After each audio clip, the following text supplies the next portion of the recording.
We just want to welcome everyone today, and I'll let our special guests introduce themselves. But for all of you, we're really wanting to make sure that we're aware of the U.S. Department of Agriculture resources that are available. I feel like it's a tool that a lot of us, an agency that we really should be working with. And so we've got two great guests that can kind of give us an overview of how they work with the Department of Agriculture and give us some insights on how we can reach out. And then when they finish, I'm going to walk through some direct resources that really all migrant programs should know about and be able to access. And so we'll link that. We'll share those links and kind of walk through that. And so I'm going to stop sharing and turn the time over to Allison, and you guys just take it away. So if anyone has questions or comments, please put them in the chat box and we'll address those as soon as we can. And so Allison, feel free to share your screen and the time is yours. Okay, thanks, Jessica. So I'll, Brian, if you want to unmute as well, and I'm going to work on getting the PowerPoint up here and sharing my screen. Brian, if you want to introduce yourself, that would be great. Absolutely, guys. First of all, Jessica, thank you very much for this opportunity to speak with your organization and some of their stakeholders. I know it's been a process in the making. I was on paternity leave for about 3 months, so I'm happy to be back in the saddle and working hard every day on behalf of OPPE and USDA. I am the National Outreach Director for the Western Region for the Office of Partnerships and Public Engagement.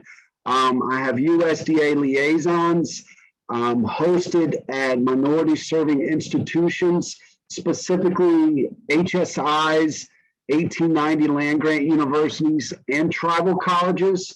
My area is roughly everything west of the Mississippi River for the most part. Me and Allison do share some similar areas. But I'm excited really to tell you a little bit about our office and learn about ways how we can help you in your endeavors. So thank you very much for this invitation. Thanks, Brian. And so I'll echo Brian. I'm National Outreach Coordinator for the East, and my name is Allison Johnson, as Jessica and Brian mentioned. And we both have about 25 states in our territories, and we do supervise or somewhat manage or team leads for the USDA Liaisons nationwide. On the east side, I only have liaisons that are presently located at the 1890 land-grant universities, but that will probably change soon because we are looking to add some additional liaisons nationwide. So we'll jump into the presentation here and just get started with a little bit about OPPE. And Brian, we're going to tag team this, so you can jump in and lead where you'd like, and I'll follow up, pull up, or I can continue to go. So we just want to, okay. We just want to mention a little bit about our office and our office's purpose and our leadership right now, and the direction in which we're going and what we're charged to do as an office, and then that will touch back on some of the resources that I think Jessica was mentioning earlier on the call. So our current director is Dr. Lisa Ramirez, and our deputy director is Ms. Kenya Nicholas. And Ms. Kenya was recently named as the deputy director of the Office of Partnerships and Public Engagement. And can everyone see my screen? I can. Okay, great. Let me make it a little bit wider here so I can not show some of these other things. So our office in general develops and maintains partnerships focused on solutions to challenges facing rural and underserved communities throughout the US. And the awesome thing about that, for the most part, we focus on the teaching, research, and extension aspects of agriculture, all things agriculture, all of our USDA programs and initiatives, and any resources and tools we can get out to our stakeholders in the field. And that's the purpose that some of the liaisons serve on the ground. They're that on the ground contact in those respective states. So making sure that we give access to all programs and services of all 14 agencies within USDA. So under the OPPE umbrella, we do have military vets program. We have youth initiatives, and we also have faith-based and neighborhood partnerships. So our military vet program right now is led by Bill Ashton, and they basically focus on assisting veterans with unique challenges to participating in USDA programs and services. And I will say, Bill and his team have been pretty successful in working with veterans and veteran spouses. So some of their work includes virtual job fairs, and they did, the impact was they were able to hire over, link hiring opportunities to over 2,000 vets on last year. So that really was amazing. That's a lot of hard work. That's a lot of connections and contacts and networking, and hats off to Bill and his team for an amazing job that they do. They seek every federal opportunity to hire vets and spouses, and they've done a really good job of pulling that program together. Youth initiatives, that is right now, the contact for that is Dr. Courtney Hollingsworth. She works with students, parents, teachers, and partners, and provides youth-centered information and resources to those stakeholders. She's created networks with the White House and other federal agencies and throughout the federal government, working with K-12 students. And our faith-based, and I don't know if Brian wants to add to this, but that's Mr. Alex Cordova. Alex works with other government and nonprofit organizations and helps people in need in both secular and faith-based nonprofit organizations.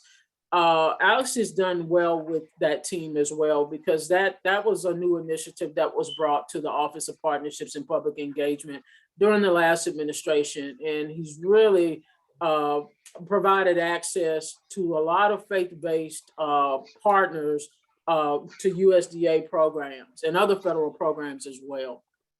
Yeah, so if I can add here, I'm just kind of looking at a lot of the panelists' chat conversations and stuff where they're from. So in particular, guys, during the initial, right before COVID really hit hardcore, the faith-based neighborhood partnerships were doing some extensive food box outreach and work with farmers and ranchers across the United States, but in particular, we held several events in the Rio Grande Valley and also Imperial Valley in Southern California. So I'm not sure if any of you guys were able to work with any of our USDA staff, but when we think about the type of activities our faith-based neighborhood partnerships collaborate with, it really does run the gamut, everything from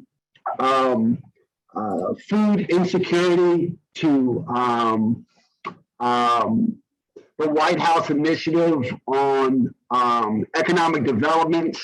So there's a huge, how do I say, a very diverse group of partners that we work with under our faith-based category. Go ahead, Allison. Okay, thanks, Brian, and thanks for keeping an eye on the chat, because I can't see it with the way I'm sharing my screen. So if you could help out there, that'd be great too. And again, other special initiatives, one of the special initiatives that also lies in our office is the Farm Worker Coordinator. And I think that's Maria Goldberg. I know Maria has served in different capacities with that initiative. So, but she's right now our point of contact for that initiative. And she's the coordinator that identifies challenges faced by farm workers. So we definitely, Jessica, would like to get your team connected with Maria and see if there are any opportunities that the two of you would like to work through. We would definitely be up for that, for sure. Okay, absolutely. So there also was a comment, if you could make the PowerPoint full screen, please. Let's see how to do that. I think if you just go up to the, yeah. And this little thing is getting in my way from moving this around. I think that may be it. So let's see here. I think if you go under slideshow too, it'll it'll let you just do it from There it is. the current There it slide. is. There it Yeah. is. Okay, thank you. I could not figure that out earlier. Yep. You're good. All right, so let me get back to where I was. I'm sorry. Apologize for that. Okay. So we have the HEI initiative, which is the Higher Education Initiative. And that initiative, we partner with the 1890 Land Grant Universities, 1990 Tribal Land Grant Colleges and Universities Program, and also the Hispanic Serving Institutions Program. So, and of course, with 1890, again, we kind of focus on research extension and teaching and producing skilled graduates in ag sciences. Most of the agencies within USDA are looking for new talent. They are looking for their future leaders. And so one of our purposes is to assist them on a daily basis with recruiting students for internships and for full-time employment opportunities. I mean, I think NRCS, Natural Resource Conservation Service, is about to come back out this year with a direct hiring opportunity. We had that opportunity last year. We helped assisted quite a few students to gain employment with USDA NRCS full time.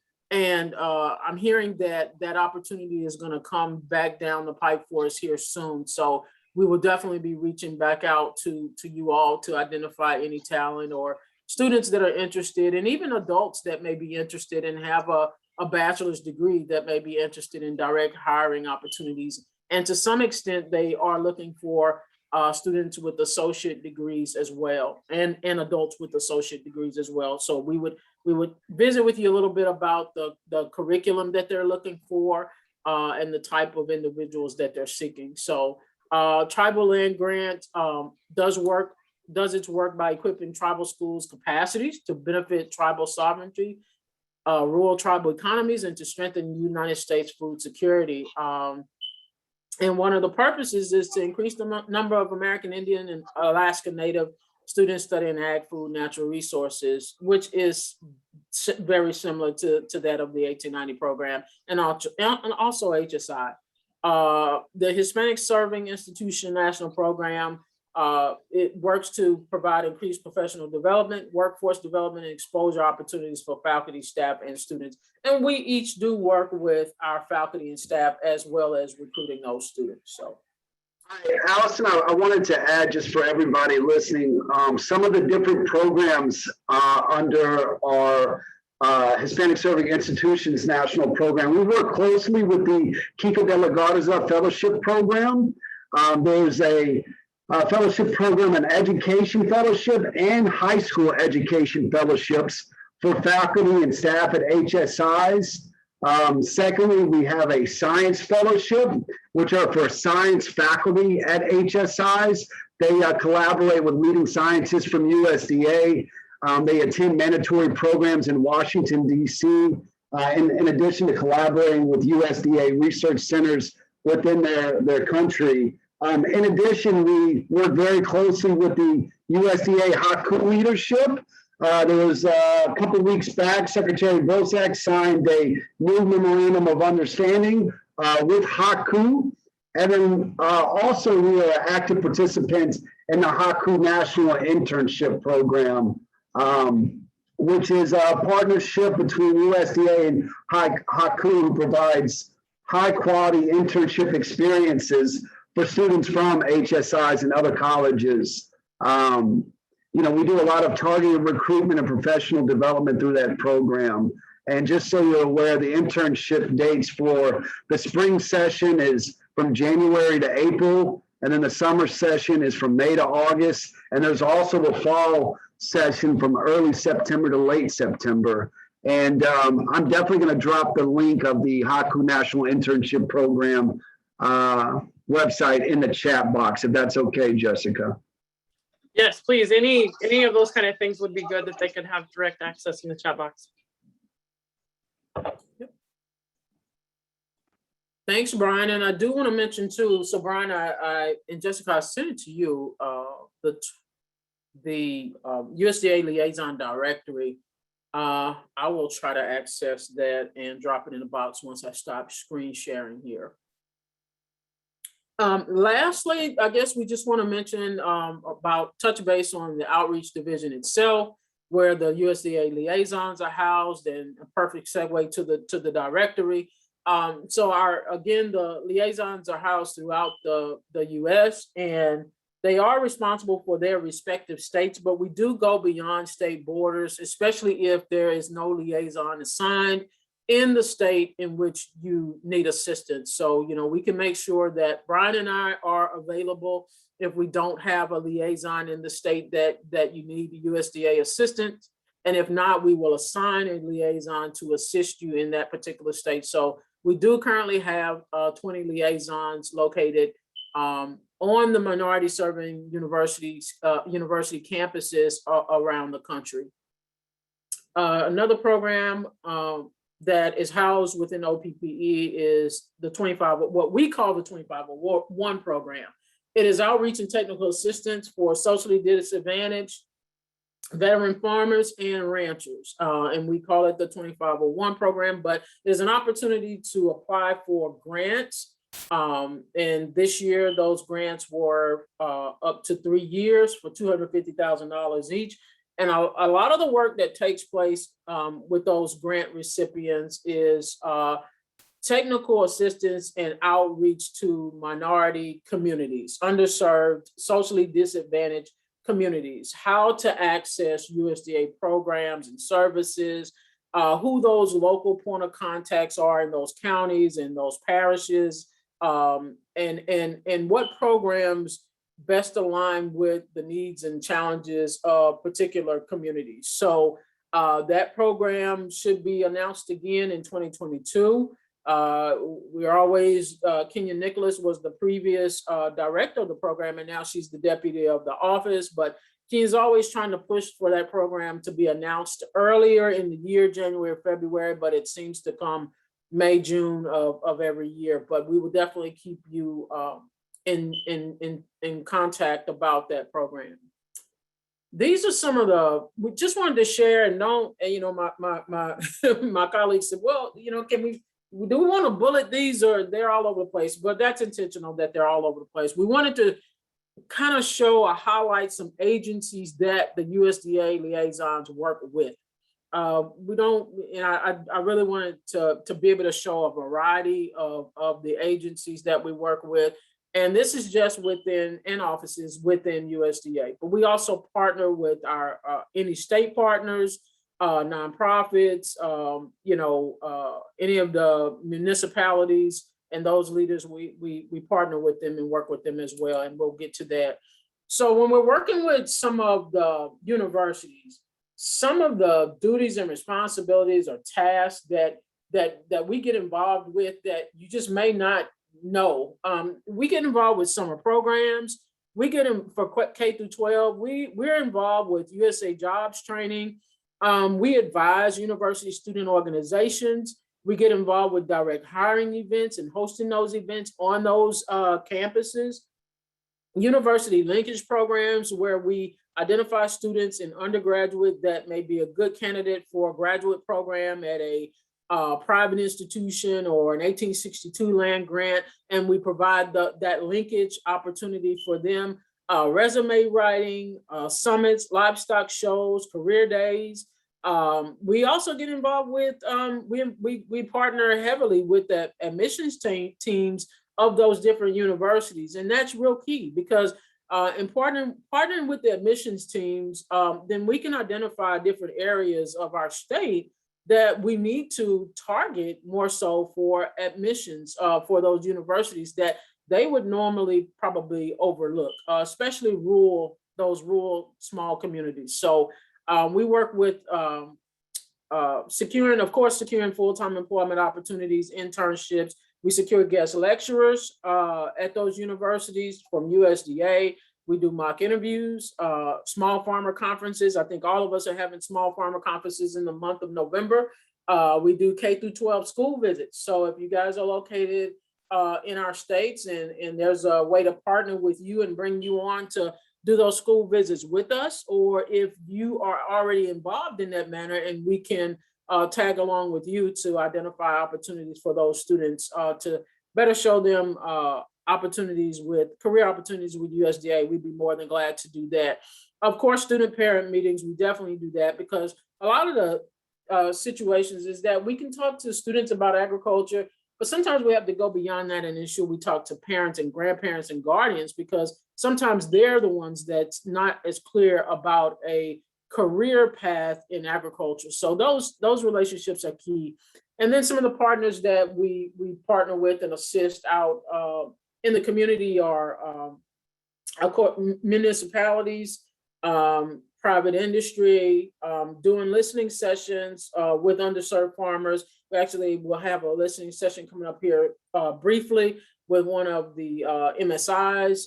We work with the local commissioners of ag in our states, housing and finance, faith-based leaders, and also do one-on-one farm visits. So if there's an opportunity to do a one-on-one farm visit with the landowner that you know has some concerns, and how to access USDA programs and services and who their point of contact should be, we can definitely get involved with that and connect you with the right individuals. So I'm going to stop screen sharing here and turn this back over to Jessica. I'll open things up for questions. Or Brian, also, if you had anything to add. Yeah, no, I think this is, I'm just gonna put the screen up just so we're kind of have something in the background there. We did have a question. So there is something called the College Assistance Migrant Programs, camp programs. These are programs that help migrant students kind of start in college and get their first year of college for free. Do you guys work with any of those programs at all? You know, Allison, if you guys. I'm sorry, I was trying to get off mute. I am not aware that we do. Okay. I will, in pitching that to some of the liaisons, they may be assisting, and I don't have knowledge of it. But if we need to assist and there's an opportunity to assist, we'd love to. Perfect. Yeah, Jessica, that's ran through the Department of Education, if I'm not mistaken. And we have recently held partnership meetings with our director, Lisa Ramirez, who spent over a decade working as the deputy administrator for the migrant education programs at the Department of Education. So I do know she's in constant communication with them. And are they located around San Antonio? Yeah, we have them all over the place. And yeah, Lisa definitely would for sure know of these programs. And so, yeah, there's some in San Antonio. They're all over the country. Right. So we directly have not been formally tasked with collaboration, but I guarantee it's in the mix. Yeah, no, that's good. That's good. So Jose, that should answer your question on that. Other questions that you guys have, if you want to put them in the chat box. I see another question from Sarah. She says, looking at the list, it looks like Arkansas, Illinois, and Missouri are in the West, and then it skips to California. No Mountain West or Pacific Northwest reps. Sarah, I'm physically located in Portland, Oregon. I'm born and raised in Texas, went to Texas State University, HSI down there in San Marcos. But we do not currently have staffers in all 50 states. But if there's a particular state that you're looking to get engaged with USDA in, myself or Allison will be more than happy to connect you with the appropriate agency and appropriate field staff, depending on what you're looking for. Perfect. Josemary is in Indiana. That's one of the questions.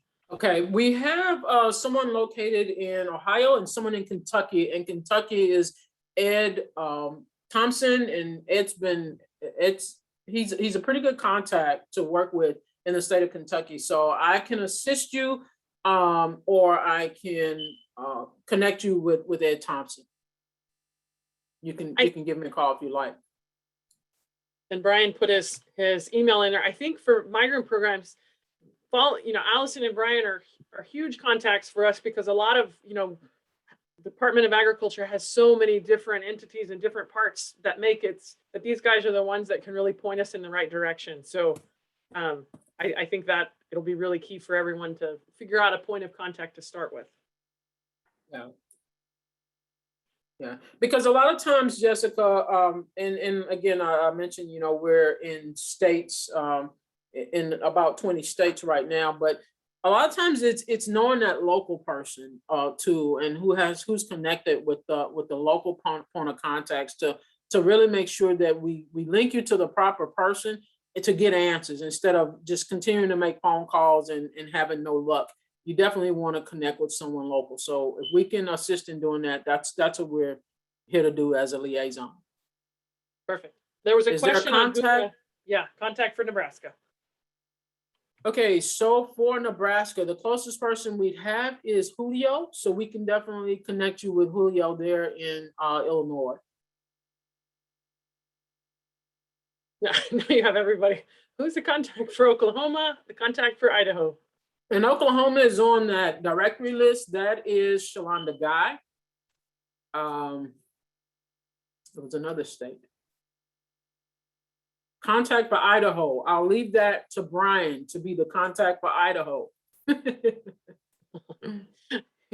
we might have to jump back in the chat and actually put some names to these states. Right, and guys, once again, for the 20 states that are represented, you'll see that on the attachment that Jessica dropped in the chat box. What I'm doing right now, though, is I'm trying to pull up the beginning farmer and rancher coordinators from across the United States. So if your question is dealing specifically with the opportunity of beginning in agriculture, I'm going to give you a list of all of the beginning new farmer and rancher coordinators. If you just give me one moment. Yeah, and Brian, we do want to center the contact to the liaisons, if at all possible, too, because we don't want them to think that they only need to speak with FSA about something, and then there are other issues or concerns. If they could talk with a liaison and talk over the current situation pertaining to their community, then that would be helpful so that we can, again, we don't want you calling 10 different people to receive an answer that, you know, no, it's the next person, it's the next. We'd like to kind of assist in that process to make sure we have a proper handoff to the most appropriate person.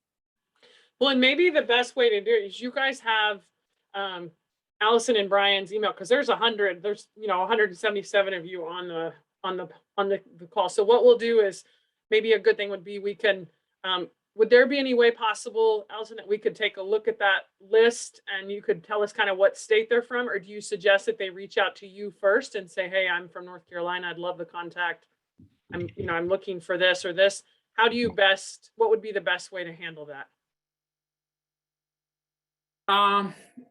It doesn't matter. It's what's best for you all, Jessica, because we are available. We can identify states specifically for, you know, the liaisons that are already listed, and then for any other state that's not listed on that directory, they may, if it's in the West, they may contact Brian, and they can contact me on the East. So or both. It doesn't matter. Brian and I definitely will get back to you, and we'll give you a point of contact. Perfect. So everybody that's listening, what we'll do is get that directory and then see if we can put the states that they're with, and then you'll check that out. We'll put that with the recording of this on our webinar page so that you can access that and send that out to you. It says here there is a listing. It just was sent. If we want to send out to everybody, we'll put this out. Directory. There's a couple of them floating around in the interwebs. So be sure that you're clicking on the one that Jessica just dropped down and the one that I just dropped down that is labeled June 2021. Yeah, that's the one that I sent over to Jessica earlier, so she would have the latest. Okay. So if you guys too think of your questions, we're gonna transition here once we have, if anyone has any more questions, go ahead and put those in the chat box about anything that they shared. I know several of you said you were interested in like Hispanic institution information. I think the information about the opportunities for students are really good. A lot of you guys do summer programs, and so it might be really good to remember that these guys would be good to reach out and see if there's any sort of, speakers or ways that you can work with farms. So there's a lot of different ways we can work with the Department of Agriculture. So make sure you keep those contacts. But we'll send out that list and we'll try to identify which state belongs with which representative. And then again, with, if it's east or west, you'll reach out to either Allison or Brian. And so we'll get that information out. I'll just email everybody that was that attended today, so you'll get that information, and then you can reach out as you have questions. So we're gonna are there any more questions at all? Because we're gonna transition into a few of the other resources that, as far as agriculture data from the Department of Agriculture, that I think is super helpful. Does anyone else have questions about any content that they mentioned, or anything besides like who your contact is, before we say a big thank you for joining us today and for sharing that. So, and feel free to stay too of anything we're sharing, but I know you guys have super busy schedules, so it's completely up to you. So again, thank you very much for joining us and for sharing, and please tell Lisa we appreciate her putting us in contact with you so we could start this collaboration. Thanks. Thank you, Jessica. Thanks, everyone. So we are going to transition into sharing some different resources from the Department of Agriculture that I think a lot of programs, some programs are aware of and some are not. I was just kind of blown away by the different departments and how big the U.S. Department of Agriculture is. And so when we check out, it says here, what is the role of Department of Agriculture? So you've got everything, if you go to their website, which is USDA.gov, I'm just going to go ahead and put this into the chat box in case people are not familiar with this. And then I'll make sure I'm sharing my screen. This is, let's see, let me share the right thing. I'm not sharing. There's just a huge amount of resources that are out there. One of the things that we all need to do is make sure we're really informed of those that have contact with farmers, and also the agriculture data that's available for us. And so I'm going to be dropping some links into the chat box that you can kind of pay attention to. But it says here, the role of Department of Agriculture, it says the USDA's vision is expand economic opportunity through innovation, helping rural America to thrive. I think I didn't realize the depth that it has. And it says here, everything from promoting agriculture production to better nourish Americans, to preserve and conserve the resources, improve watersheds, healthy private working lands. So there's a lot of things that directly, as we try to find farms and figure out what's going on with agriculture, there's a lot of overlap and things that they're doing that we're also trying to find out. And so I thought it might be interesting to take a look at all of these different departments within the Department of Agriculture. And so we've got the Agricultural Marketing Service. So it says here, so one of the things that, Allison and Brian just mentioned, that they're the liaison. They also, if you're wanting to learn more about the Agricultural Marketing Service, or see if there's a person that's a contact in your state for any of these, they would be people that you can reach out to and ask these questions to. But the marketing service, basically, it says here, they're really looking at the strategic marketing of U.S. agriculture products in both domestic and international markets, trying to make sure that we get fair trade practices, promote that, making sure that farmers have a competitive and efficient marketplace. So they're always looking at specifically marketing these products. And so that's one area. Then we have the Agriculture Research Service. So they're specifically doing in-house research their in-house research.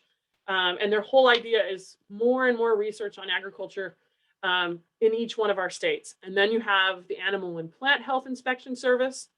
So this, they're specifically looking at inspections in different agencies. It says here, they improve the agriculture productivity and competitiveness and contribute to the national economy and the public health. So as I'm going through these, I want you to think about which ones might be good to reach out to and which ones are just good to know, and maybe see if they have some information. I'm going to drill down on a few of them that I think we for sure should be working with. Then there is the Economic Research Service. These guys have really good briefings and information that they send out. You can actually get on their listserv and learn about, as it says here, they communicate research results, socioeconomic indicators. They have briefings that come out that are for policymakers, for market analysts, updates, and for major reports. So there's a lot of things that you can get on there that they'll let you know what's happening in agriculture and different things based on, kind of what's going on in from all of these other agencies that are working with Department of Agriculture. So here's an example. I'm going to go ahead and put this in the chat box, hopefully. So you can take a look at one of these that we just mentioned. This is the Agriculture Research Service. And so I'm going to try to share my screen so that you can see it. So this is just one arm, like I said, of many different agencies within the USDA. But let's say you wanted to learn a little bit more about a crop in your area, or maybe you heard that there's going to be some change or something. So you can click on any of these and open up, and it'll give you information of what's happening specifically related to this. Maybe it's talking about, here different viruses that are affecting plants. Maybe it's, they're talking about just anything related, anything that's going on right now on research about different agriculture, that's going to be found there. So then, let me go back to my slide. That's just one area. So you say, okay, maybe some of you are thinking, well, I don't really want to spend a lot of time, looking at the research, but it'll make sense in some things that we see in a little bit. So here's another on their archives, particularly for this area. I'm going to go ahead and put this in the chat box. So they have these archives that just kind of sum up different things that are happening. And so they may put, NASA joins forces to monitor the Earth's water supply. They've got, so if you go to their, different types of, it just updates on what's currently happening. So you can sign up for some of these if that's something you're interested in. Again, you may think, well, I'm not really sure if this is something that I directly want to, but like, for example, blueberries. Some of our states are just getting into some crops. And so there may be shifts where one state is starting to have more of one crop than another. These guys are the ones that do a lot of the research to get these new plants, to breed, to do all these different things so that different agriculture does different things. Then we have the Economic Research Service. So these guys have some really good projections of what's going to happen. And so let me see if I can put this in here in the chat box.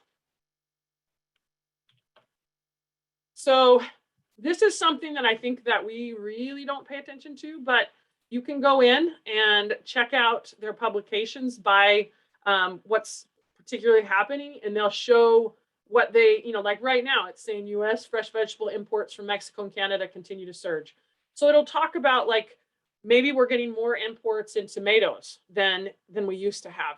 So maybe in your state, you're seeing a reduction of a specific crop. These kind of reports, if you go in and you've got specific crops in your state, you can read what's happening nationally to see if there's tariffs, for example, on products coming in that might actually help local farmers. So this just kind of helps you understand what's happening. So it says here, if you click on here, they have a report specifically from something called Amber Waves that just gives you a really good overview of what is currently happening with vegetable production in this particular area. So the more you want to get informed, they'll say, okay, this is, you think, okay, what does this have to do with Migrant Ed? You take a look at this right now and you look at how much imports are coming in from another country. So right now, Mexico, in 2008, it was 69%, of this import volume. It's getting higher and higher and higher. So we are bringing more and more fruits and more vegetables coming in, which means what is happening to U.S. agriculture? Is it decreasing the same percentage? This is something that we're seeing, that this is really, a lot of markets will complain and say, hey, Mexico is competing directly with us, and so that's directly impacting the U.S. farmer. So a lot of these kind of reports help you know what's going on, and you can kind of see, maybe you're a pecan state and you want to know what's happening particularly with pecans or with non-citrus fruits, and so you can go in here and literally read exactly what's happening up and down. And so a lot of times we have to back up why our numbers are going up and down. These are some of the great sources to figure out what's going on. So I am a huge fan of agriculture data because I feel like, it's something that we really should be paying attention to. And so, I kind of like this kind of stuff, but I don't know if everybody does, but I feel like it's really important to know. So let me make sure I'm changing the right one. Now going back to some other agencies within, the Department of Agriculture, there's the Farm Service Agency. So these are the ones that implement agricultural policy. They give the credit and loans to farmers. They manage conservation. They work with farm marketing programs. So farm service agency contacts in your state would be great because they know farms. They are marketing for farms. And so maybe they have a program that they can help get the word out about what you're doing. Then they have food and nutrition. All of us know about different programs that they have for food nutrition. So this is their whole purpose is to increase food security, reduce hunger through partnerships. And so that's resources that they have with that. Food safety and inspection service. These are the guys that go to the meat processing plants and inspect for foodborne illnesses and for, it says here the nation's meat, poultry, and egg products. These guys have the listing of all of these inspection places that they visit. And so I'll share that in just a second. We've got the Foreign Agriculture Service. This is to improve markets for the US products in other countries. So they operate programs designed to build markets in all over the world and to improve the position of US ag. So you see, this is really, really in depth. And so one of my favorite resources is, did I not have the link in here? Oh yeah, it's right here. Let me add this link to you guys. Everyone should know about this one. This is the Meat, Poultry, and Egg Inspection Directory. And my computer's taking forever to show it to you. But they literally have a listing of all of the meat, poultry, and egg inspection locations that they visit across the country. And so as soon as my computer works, I will drop that. Maybe I can just find it faster. Oh, it's right here. Okay. So here it is. So you definitely want to know about this. If you don't, a lot of you know about this. They just updated it. So this is just a downloadable. If you go here, it says there are 6,639 establishments, meat, poultry, and egg. Go over to this part, download the establishment by XLS, by the Excel sheet. The last time it was updated was yesterday. So they keep this very well updated. It includes all of the different places that they do inspections. They'll give you a list in Excel, and you can pull out what one is in your particular area. They may not all qualify. A lot of them do, some don't, but it's a really good list. Again, coming directly from the Department of Agriculture, specifically for us. So thank you, Department of Agriculture. They also have the Forest Service, the Business Center. So it says this Business Center is the first of its kind organization at USDA. Combining, they have the different agencies, Farm Service Agency, Rural Resource Conservation, and Risk Management Agency kind of working together. And then one of my all-time favorites, the National Agriculture Statistics Service. They have a huge amount of data that you and I can access. And so in this presentation that we'll put up on the website today, each one of these has a direct link to their the offices specifically for this that you can take, look around and see who your contact might be. But again, reaching out to Allison and them, they'll have somebody in your state or a liaison that can really point you in the right direction to the person that you should be working with. So here is an example of what you might see when you go to the National Agricultural Statistics Service. They have, all of these data and reports that you can get from each state. I absolutely love these kind of things. I think that there are a lot of tools that you can go. You can find your regional and state office, field office for it. There are all sorts of publications that are available. By state, there are highlights, there are agriculture statistics, there are the ags, all sorts of data visualizations. So I'm going to show you a few of them that I think are some of my favorites. Let me see if I can share the right slides. I didn't share that link. Hold on. Let me go ahead and throw that in the chat box real quick. So this is the National Agriculture Statistics. We put this into the chat box. Very too many screens. And then let me share my screen again. Let's see. Make sure I'm sharing the right thing. I think I closed. No, wrong thing. Hold on. Oh my God. Too many things open. So share one more thing here. All right. So here we go. So they have what we call data visualizations.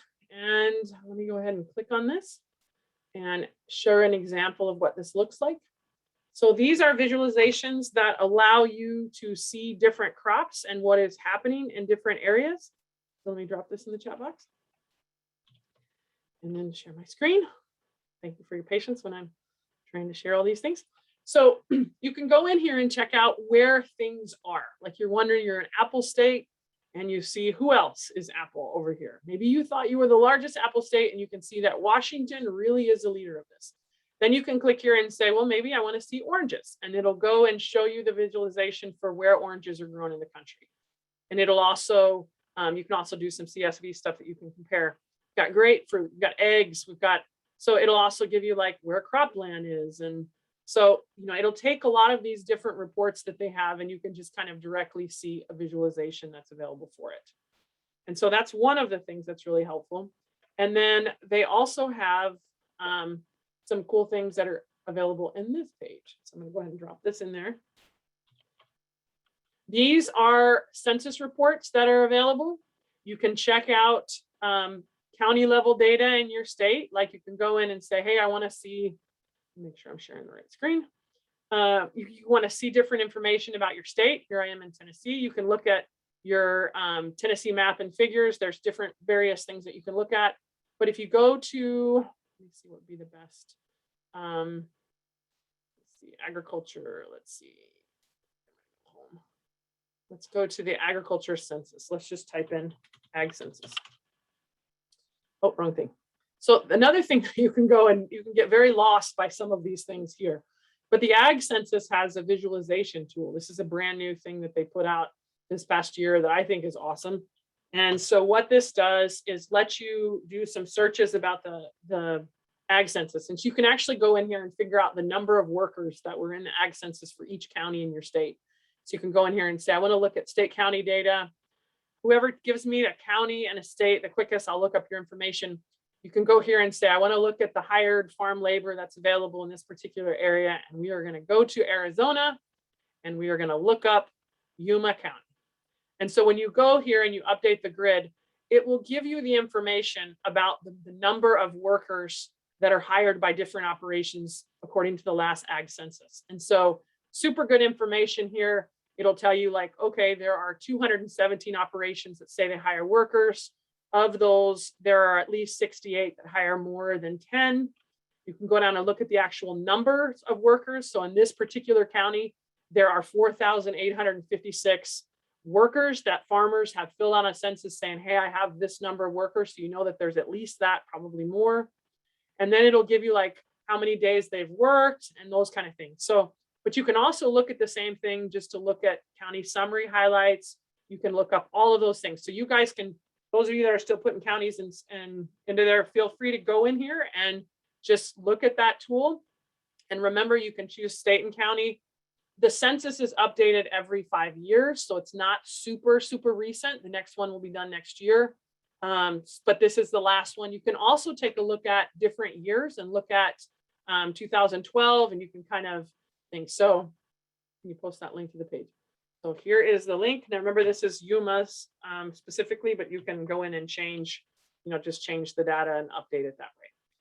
One of my all-time favorite tools that you can go in there. I like to use it by comparing.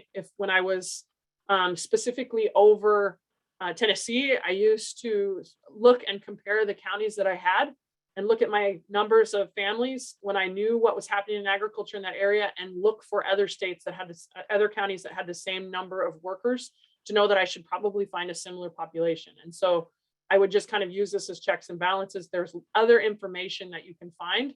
It has everything from poultry. You can look at the number of crops that are there. You can look at the acreage.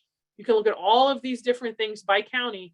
Like for example, milk goats. I don't know why we want like you can look at number of hogs and, pigs, and it'll say, okay, I'm going to change it right now. There are only 10 operations that have hogs and pigs in Yuma. But if I go to Iowa, that's going to look very different. And so you can take a look at this information. It's a very quick query tool that they have. That in my opinion is pretty cool. So not that my opinion matters that much, but so a couple other things. I know we're getting close on the end of time. I'm going to put another one out here that might be helpful. You guys might enjoy.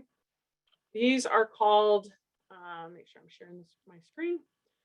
These are called the Ag Census Web Maps. Again, this is Department of Agriculture again.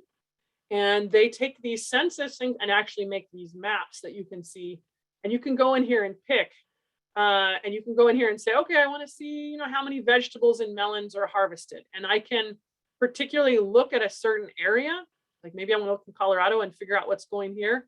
And it will tell me, okay, El Paso, it says, please remember that you can contact Juan Carlos for these resources and see. I'm not sure what your comments meaning like that, but so if you check out here, you can click on any part of the map and it will give you a breakdown of what's happening in that particular area. So you can also go back and say, I want to look at something besides, I want to check out number of farms, or I want to check out what kind of livestock there is, how many cows and heifers. You can look at tons of stuff on here and it will change based on like the numbers of farms where we've had an increase, or these hugest farms you can see from the country, different areas of which ones have larger farms, just a lot of different information that you can find particularly on there. Let's see if I have some other before we finish. I absolutely love these also. You for sure want to check these out. This is specifically your state overview. So somebody put a state and a county real quick in the chat box. State and county. Warren, Kentucky. Okay, so we're going to go to Kentucky and then we're going to check out, we're going to go under here and it says state and county and we're going to look up Warren. So they do these also. These are another great agriculture resource. These are just quick county profiles, let you know what you need to be looking for in a county. So it'll tell you the change, whether things are increasing or decreasing. So we'll run through this really quick on how to read these. If I am, who just sent this to me? If I'm Derek, I'm checking out and saying, okay, since 2012 to 2017, there was an increase in the number of farms, increase also in the, so those of you, Sarah, I just had a comment that says, can you email a list of these links? So when you get the presentation on the website, it'll have every single one of these links. So you can just go through and, click on those links. So feel free to just go back through the presentation and click on those. So I'm just throwing them in the box if anyone wants to play with it, but if it overwhelms you, feel free to just watch along and then you can go in. Okay, so if I'm checking this out, I'm going to take a look and see, okay, we've got a decrease in the payments of government, decrease in number of farm income, decrease and increase in farm production expenses. Overall, in this particular area, they're seeing an increase of net cash farm income. You want that. You want your farmers to be receiving, to not be way under. It means hopefully farms will stick around. It shows here that in this county, cropland is 60%, pasture is 19%, woodland is 17%. If you go down over here, it'll say farms by value of sales. I like to check out the number of farms that are over 100,000. Most of them will not, most farms, if they're under 100,000, will not have a lot of workers. If you think about it, that's barely enough for a regular salary. If you're, they're not going to be hiring multiple full-time people. So in this particular county, there are 102 farms that are over 100,000. They may be 5 million, we don't know, but at least 142 are over 100,000. There are 37 farms that are over 100,000 acres. So that's also good to know. But this is my favorite page. So first thing that sticks out to me is I see this number 1. So this particular county is the number 1 ranked county for fruits, tree nuts, and berries in the state of Kentucky. So in your counties, you want to check out the ranking. They're also number 5 for aquaculture, number 5 for sheep, number 5 for milk from cows, number 5 for Christmas trees. This is going to be a pretty consistent, this county should have some families in it. They're coming for agriculture. They're number 15 in the state. So you can pull these out and rank your counties by their ag numbers to say, okay, this is number 8, so this is higher. Or if you're number 67, you may say, oh, I don't know if this is, the data is showing that you don't have tons of agriculture. So this is just a quick cheat sheet of seeing what's happening. If I'm brand new, I know that I need to find out what aquaculture is there. I need to check out the sheep situation to see if there's, is it just, just random farmer has a bunch, or is there, what's going on? The milk, the dairy, I need to find the dairies. I need to figure out where these Christmas tree farms, I need to know what's happening with nursery, and what on earth is this fruits, tree nuts, and berries. They're way high in this. And so this is kind of going to guide my thoughts of where I'm going to try to look for. So that's what that tool is. Let me see if I had anything else. I know we're getting close and I need to be quiet. So I will finish up with just a few more things. Few more things that you can kind of check out in your own time that you can kind of see here. And like I said, here's all the links. You'll be able to click on there for the links. They also have the National Institute of Food and Agriculture. They have the Conservation Services. They have the Risk Management Agency. They have rural development, rural utilities, rural housing. This is another one that's good for us to reach out, because if there's ever a farm loan to be able to do farm worker housing, it goes through that office. They have a business cooperative service. So some of these are not direct things that we directly, we'll be needing to work with, but a lot of them are. And then this very last one I have is like to check out some of the rural housing resources that are available. And I think we're really getting close to the end of the time. So I'm going to go ahead and put in the chat box. We always have to put on all of the work that we do in any of these webinars. We ask for an evaluation, but one of the things we want to make sure is that you guys are really comfortable reaching out to these different resources, and hopefully that Allison and Brian that we had on today will be good resources for you, and you kind of know where to go. So if you are wondering where this presentation is going to be, it's right on our website, right on our webinar link on the front of the website. So I'll put it up there pretty much as soon as we get the recording back. We hope that this has been helpful. I know we're kind of all over the place. So again, don't be overwhelmed. You can check out the presentation and go through these. I really personally feel like Department of Agriculture is a huge resource for us, but it's a little bit cumbersome in that there's a lot of different entities, and we may call an office and they don't return our call. But yet, if we're persistent and if we can find the right information, I think it'll really, really benefit our program. And so appreciate all of you guys' time today. We hope this has been helpful. And again, we will post this on our website today.